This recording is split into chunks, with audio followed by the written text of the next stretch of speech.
Allah mentioned in Quran, verily, this nation of yours, this ummah, is one ummah, one nation, and I am your Lord, so worship me. If we are sincere and we want to be part of one ummah, there's one thing that makes us together. It's not opinions, brothers and sisters. You know why? Because we all have different opinions. And as a human being, you have a right to your opinion. But there's one thing that we can't differ. And so Allah reveals in Quran, in the English translation, it is not right, it is not fitting, it is not proper for believer, male or female, to have any option or any opinion after Allah and His Messenger has decided on an affair.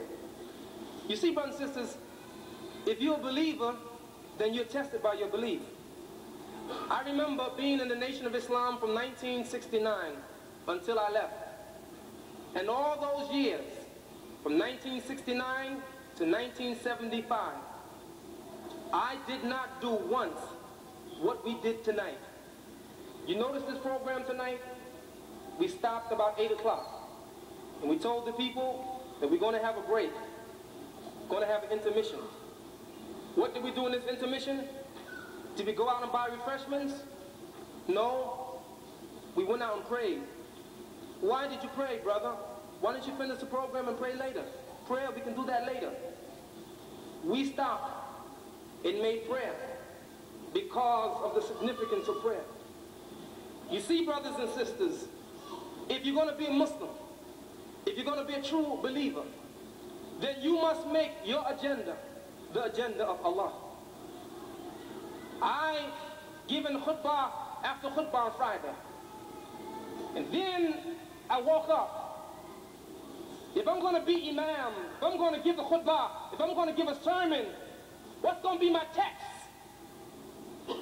I want to know, what does Allah want me to teach in the sermon Friday, every Friday when people come to hear you imam, hear you minister? What is it that Allah wants you to say? He wants you to guide the people, not from your own mind. He wants the people to be guided. If they listen to your mind, they will be misguided. What do you need to guide them from? You need to guide them from the Quran. You got to go to Quran. If you read the Quran, page after page after page, it talks about the oneness of Allah. If you read the Quran, Allah mentions, make salah, make prayer, make prayer, make prayer. Prophet Mohammed asked the question, someone asked him, what deed, what action is most loved by Allah? He said, prayer on time. Then what action is loved most by Allah? He said, to be dutiful to your parents. And then what deed? He said, fight in the way of Allah. These are the deeds most loved by Allah. And you read the Quran page after page after page, it says, make prayer, but yet we call ourselves Muslims. Prayer comes in, prayer goes out, we don't pray. Go to the movie, let the prayer go out, go to a show, go to dinner, and we don't pray. When Allah demands for you to pray. So the Prophet said, let the first thing that you invite the people to is the oneness of God. Once they understand the oneness of Allah, teach them that it's obligatory for them to make prayer 5 times a day, every day. You gotta get up in the morning to fight you. Got to get up before the sun rises. You must get up and turn to your Lord and pray to your Lord, the creator of the heavens and the earth. This is what Allah has us to do. What kind of imam, what kind of leader am I, or any imam, any leader that don't direct the people to what Allah says? How can I be in a community for 6 years and don't pray even once?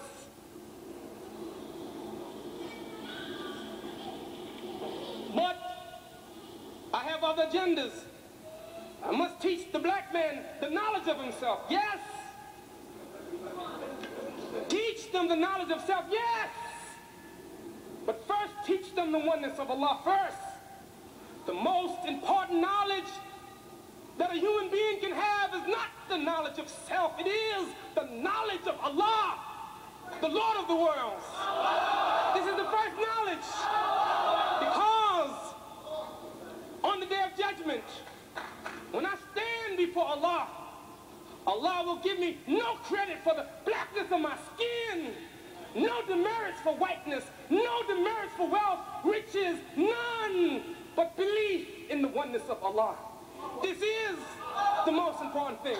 So there were members in the Nation of Islam, 1940, 1950, 1960, faithful followers of that, died, but when they died in shirk. Because maybe you intended one day to get it right.